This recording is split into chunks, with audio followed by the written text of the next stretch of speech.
પહેલા તો બધાને જય બાબા રે. એક રિક્વેસ્ટ છે, એક રજૂઆત છે અને મારા વિચાર છે.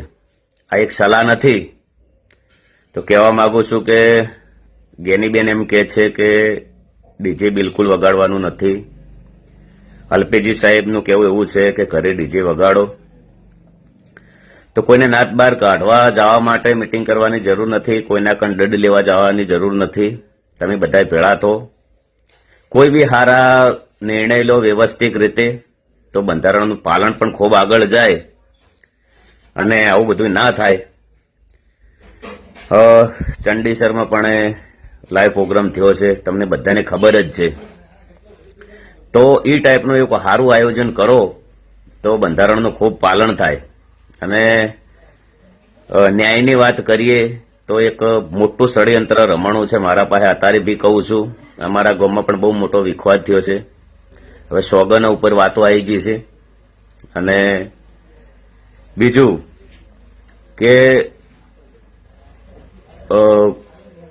સાહેબનું કહેવું એવું છે કે ડીજે વગાડો બેન, કે ડીજે મત વગાડો. તો એક સમાજમાં પણ બહુ સમાજને શું કરવું એ પણ નિર્ણય નથી. અથવા એક દિલથી મારા વિચાર પ્રમાણે રજૂઆત છે કે ડીજેમાં 5-6 હજાર ખર્ચો થતો હોય તો 15,000 રૂપિયા લંકાવાળા પણ લેતા હોય છે. એના વિશે કોઈક વિચારો. આપણે નિયમો એના માટે કરેલા છે, બંધારણ એના માટે કરેલું છે કે ખર્ચા ઓછા કરવા માટે. તો ડીજે કરતા ખર્ચો પણ એના પણ અંદર વધી જાય છે. અને આપણે સમાજની માફી માગી લઈએ, આપણે કશું વધો નથી. આપણે કોઈ નેના બાપના નહીં થઈ જતા. એક બીજું પણ દડ થાય તો જે ઘર ધણી છે, જેના ઘેર લગ્ન હતા એ વ્યક્તિ થાય, નાત બાર જાય અને એ વ્યક્તિને નાત બાર મૂકવો જોઈએ. કદાચ એ વ્યક્તિ દડ ના હાલે. નિર્ણય એ છે એમને પૂછવામાં બી આવવું જોઈએ. અથવા ચલો કે પેલા પાર્ટી કંથી દડ લીધો 1,51,000 રૂપિયા માનીએ છીએ, તો ને કલાકારો આયા એમના કંથી કોઈ નહીં. તો અમારો તો કલાકારનો ધંધો છે, ગમે તે જગ્યાએ જઈએ ઓલરેડી કાયમ બી પ્રોગ્રામ અમારા ચાલુ હોય છે. તો હું તો એમના તો પૈસાથી ગયેલો છું ગાવા માટે. અને હું તો તમે બોલાવો તો તમારા તો બી આવું. તો એક સારી વિચારધારા કરો. બધાને જય બાબારી, જય રોમા ધણી. અને જેને 2, 3, 4, 5 જણાની મારા હંગાત ષડયંત્ર બહુ મોટું રચ્યું છે.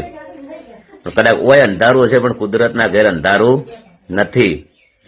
બધાને જય બાબારી, જય રોમા ધણી. અને આટલા લોકોને ગરીબોને ઘર કરી આપતો હોય વ્યક્તિ, રોમાપીરનો ભગત હોય તો તમે બધા બહુ ખૂબ સમજુ છો. તમે આગેવાનો પણ બધા ખૂબ સમજુ છો, એવું નથી.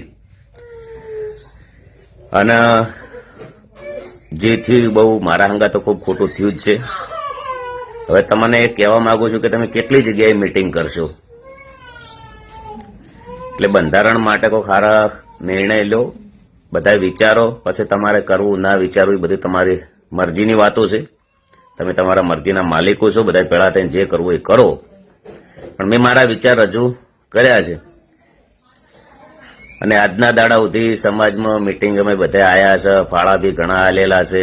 ગરીબોને ઘર ભી કરેલા છે, પંખી ઘર ભી કરેલા છે. એક છોકરાને ખાલી ડીજે વગાડવા માટે કરીને નાથ બાર.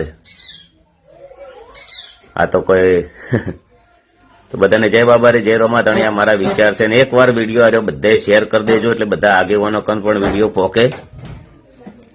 અને જો એક આપણે કોઈ બી વ્યક્તિને 2 જણા ભાઈબંધ છીએ ખાસ, અને 2 ભાઈબંધ એવા હોય તો 2 ભાઈબંધ જીગરજાન હોય એટલે એ ભાઈબંધ ગમે તે કરે એટલે એકબીજાને ગમતું હોય. અને પછી 2 ભાઈબંધો હોમાં દુશ્મન થઈ જાય એટલે ગમે એવું કોમ કે ગમે એવું કાર્ય કરે તો એકબીજાને ગમે નહીં. એટલે જોવાની થોડી નજરો બી અમુક લોકોને બદલણી છે. બધાને જય બાબારી, જય રોમા ધણી. અને જે થયું હારા માટે થયું છે. અને જે થાય પણ હારા માટે થાય. કદાચ તમારે હવે કોઈ નિર્ણય કરવો, કોઈ નિયમ કરવો, તેના અંદર પણ ઘણો બધો ફાયદો થાય કે શું વિચારીને કરવું. આ એક સલાહ નથી. સલાહ એવું ના વિચારતા કે મેં સલાહ આપી છે. સમાજના દીકરા તરીકેની વાત છે. તો આના અંદર જે હોય કોમેન્ટની અંદર જણાવતા જાજો. વિડીયો એકવાર શેર કરી દેજો. બધાને જય બાબારી, જય રોમા ધણી, જય અખતમાં.